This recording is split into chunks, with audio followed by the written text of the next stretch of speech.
Hey guys, my name is Jenna, and I'm here to talk to you about WRAP, or the Wellness Recovery Action Plan. I'm going to give you kind of an overview of what that means and what that looks like. I'm going to talk about the 5 key concepts of WRAP. I'm going to talk a little bit about my story, kind of intertwined in that, and how I've used WRAP and how it's helped me. So a little bit about me is that I grew up with substance use issues, and I've had some mental health challenges, and some of those have landed me into mental health hospitals. And one time it was a longer stay than usual. We had different classes and groups that we went to on a regular basis that kind of helped us plan for making sure we didn't end up back in the hospital, or what we could do to, once we got out, kind of to get back on track. And one of those classes was the Wellness Recovery Action Plan. So they gave us the little red book, and we talked about it a little bit, and I took that book back to my room and read through it. It's pretty simple read. Pretty straightforward directions, and I was able to create one on my own, just kind of right there.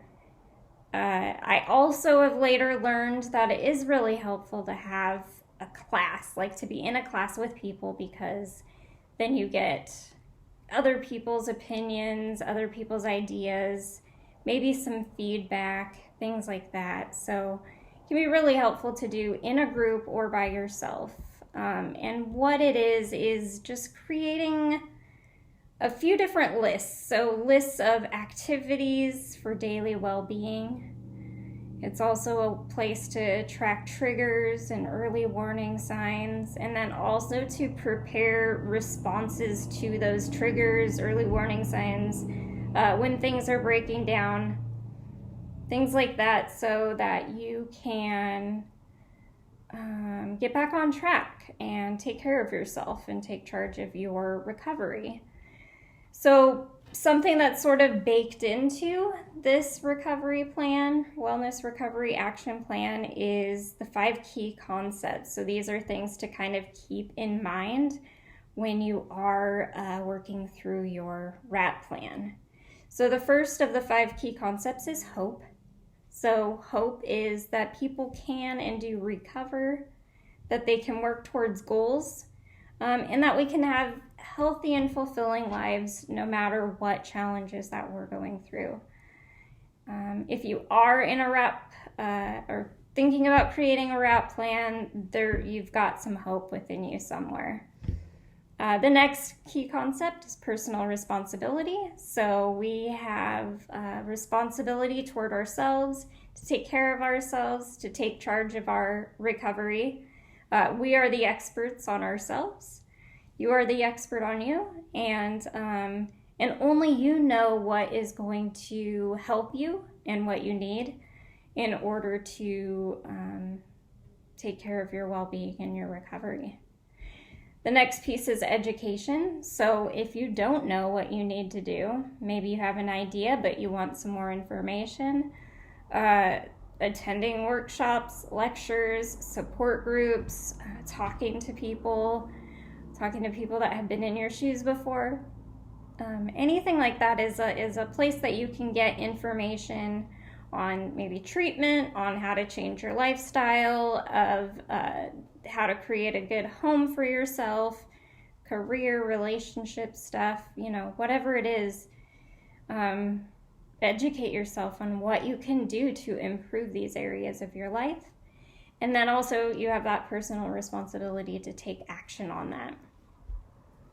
The 4th key concept is self-advocacy. So speak up for yourself, express yourself clearly until you get what you need.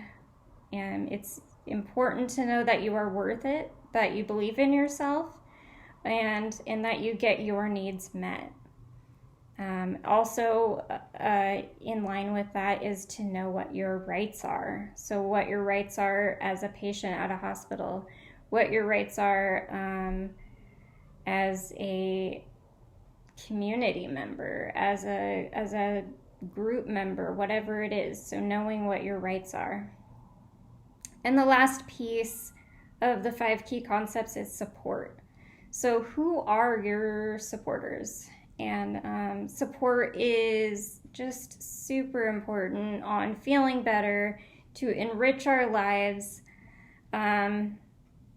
It's just like a really key piece. They recommend in the Wellness Recovery Action Plan, they recommend at least 5 supports.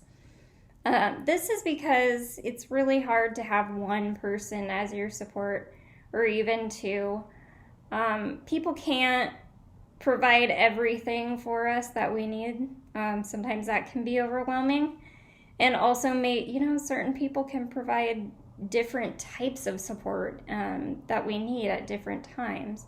So if we have a multiple of people that we can go to, and we know exactly like how those people can help and support us, it can be really beneficial. So people that we can just talk to, people that we can have fun with, people that can help us make difficult decisions or kind of talk through things. And then most importantly, people that will just listen, people that will listen to us, people that will validate our feelings and just be there when we need them. So those are the 5 key concepts: hope, personal responsibility, education, self-advocacy, and support. So just keep those in mind as we're going through the rest of the WRAP plan. It'll be really beneficial to keep those things in mind as we move through this. So the first part of the WRAP plan is just creating a wellness toolbox. So just a huge, long list of things that you can do in order to take care of yourself, things you enjoy doing, self-care type of activities as well. So hobbies, activities, self-care, they can be little things like just like getting outside and sitting in the backyard, or they can be bigger things like getting a massage or going on a vacation or whatever is available to you, and just creating the biggest list that you can. This is your wellness toolbox. And this will also be a really helpful list moving forward through the rest of the plan.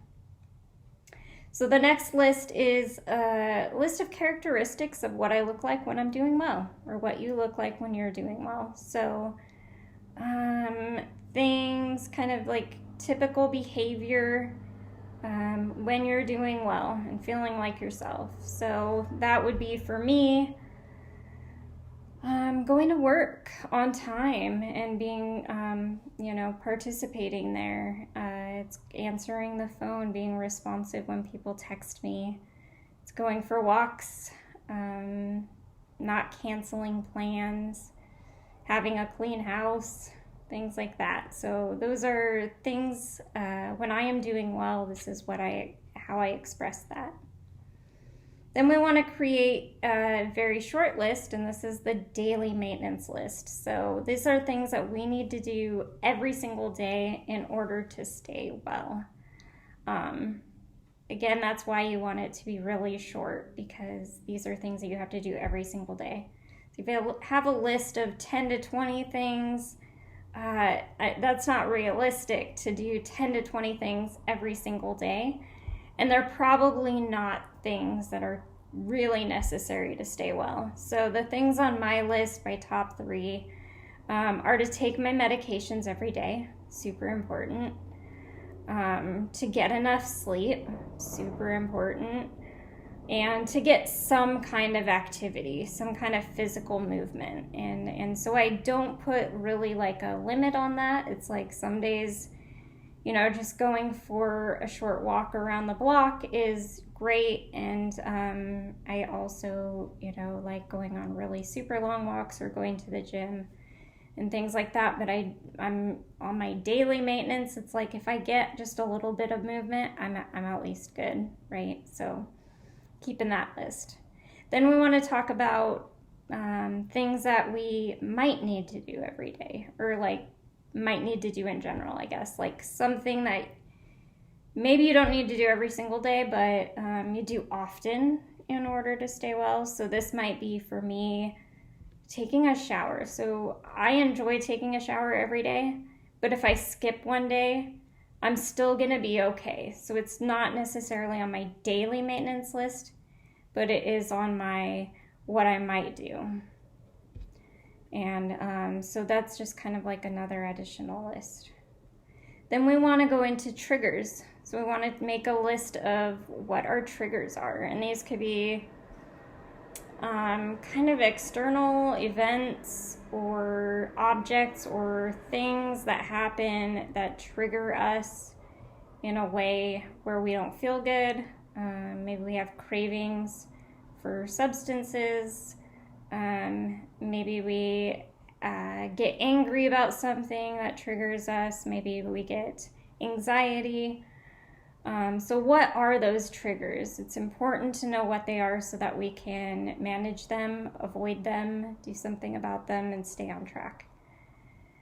So for each of those triggers, we're going to create an action plan around them. So what are things that we can do for each individual trigger in order to manage it and like I said, get back on track and stay in health. Then we want to talk about early warning signs. So what are some like small internal signs, like things are a little bit not right, something's not going on. And what does that look like? So things that maybe other people won't notice about me, but I'll notice. And so lack of motivation, maybe some irritability, things like that. That other people might not notice, but I can tell something's not quite right. Then I want to create a list of action plans for that. So for each thing, what can I do in order to take care of this so that I can get back on track and stay well? The next list is when things are breaking down. So when things are getting worse, maybe we haven't taken steps to take care of triggers or early warning signs, so things are getting worse, or maybe we have been and it's just not working. Things are getting worse. What does that look like? Usually these are signs that other people will notice as well. So that might be being in more arguments, showing up late for things, or just being, just not showing up in general, being unreliable, whatever that looks like for you. So you just want to list what it looks like when things are really breaking down. And then again, a list of action steps that you can take in order to get back on track, hopefully. And after that is the crisis plan. So this is like when things are, none of those things worked and now we're down at crisis.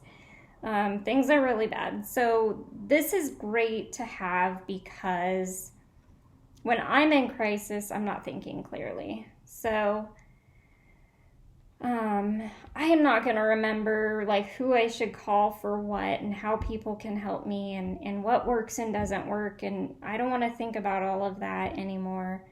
I'm in crisis. And so if I have created this plan, it's already in place and other people can look at it and know what to do as well as myself. So we're going to list on the crisis plan our supporters and their contact information. We want to list our medications, what we're taking.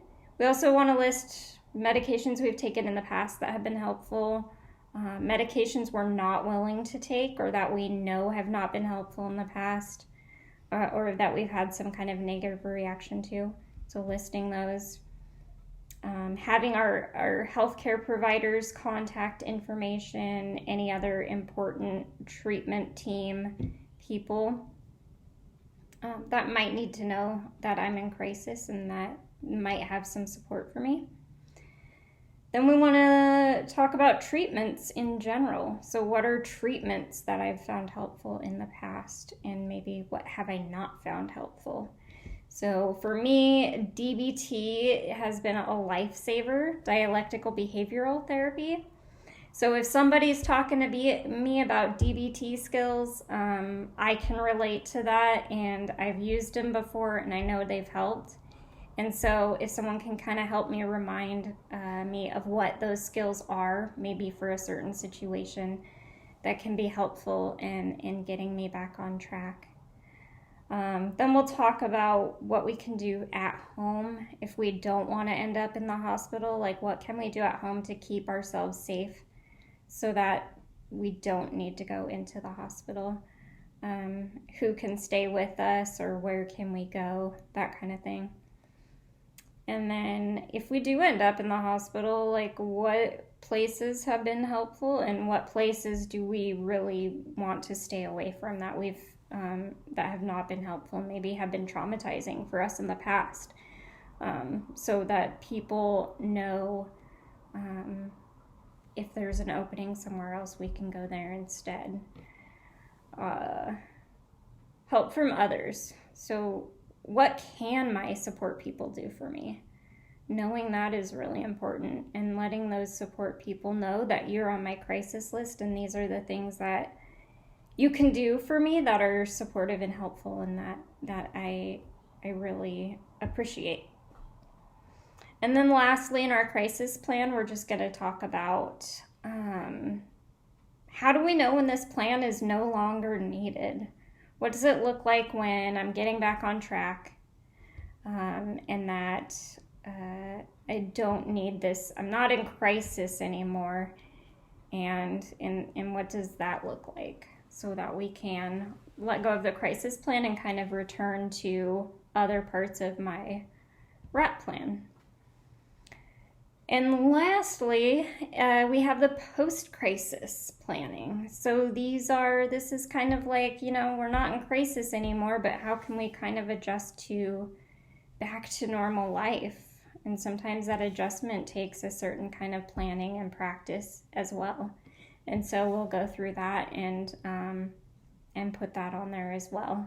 So that is what the WRAP plan is. So kind of like it takes you from when things are well and what that looks like, what kind of is triggering, or what can kind of give us a little hiccup on the way.